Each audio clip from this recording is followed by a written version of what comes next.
Pak Aloy, apakah PPJB ini bisa dijadikan jaminan kredit, Pak? Kalau dia rumah baru bisa, kayak misalnya di developer rekanan-rekanan kita sama bank rekanan kita selalu seperti itu. Jadi PPJB, masih tahap PPJB, ya kalau orang awam bilang dijaminkan ke si bank KPR.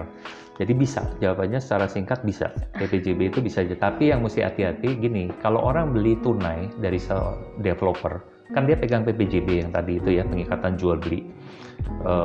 Dan si PPJB-nya itu, si dokumen bawah tangan tuh bisa nggak dijadikan jaminan?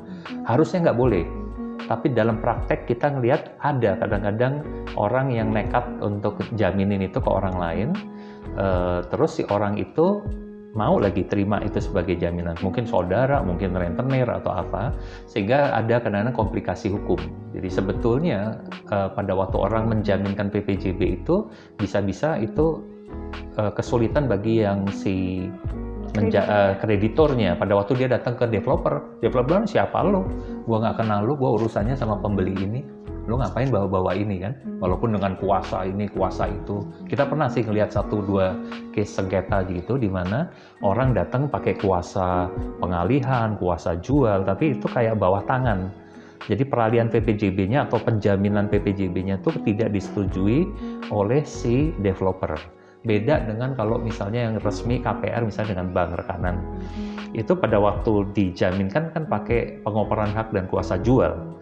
Sesi. Jadi PPJB-nya itu hak antara penjual sama pembeli itu dialihkan haknya oleh si pembeli sebagai jaminan ke bank KPR. Jadi itu jelas ada namanya sesi kan, haknya dipindahkan, assignment kalau bahasa Inggrisnya. Jadi seluruh hak dan kewajibannya pindah ke bank sebagai jaminan, bukan dimiliki oleh bank tapi sebagai jaminan.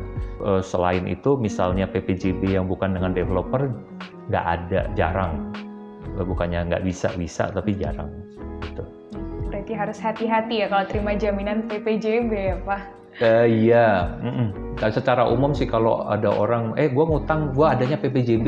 Ada orang teman datang ke kamu, pegang deh PPJB saya. Agak ya jangan lah ya. Jangan, kan nggak ada gunanya juga. Karena kalau PPJB kamu pegang terus dia lapor ke polisi bahwa PPJB-nya hilang, itu bisa juga. Jadi dia udah kasih ke kamu, terima duit, terus dia bikin laporan ke polisi bahwa PPJB-ku hilang. Terus dia datang lagi ke developer seolah-olah itu PPJB dia yang benerannya gitu loh. Cuman dia bilang hilang, bukan dijaminkan.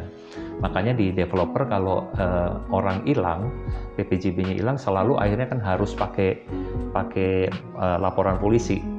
Harus pakai pernyataan di depan notaris bahwa itu hilang beneran loh, bukan dijaminkan gitu. Buat kalian yang mau beli rumah, pastinya video ini cocok sekali. Jadi kalian terus lihat video ini supaya kalian bisa belajar banyak hal.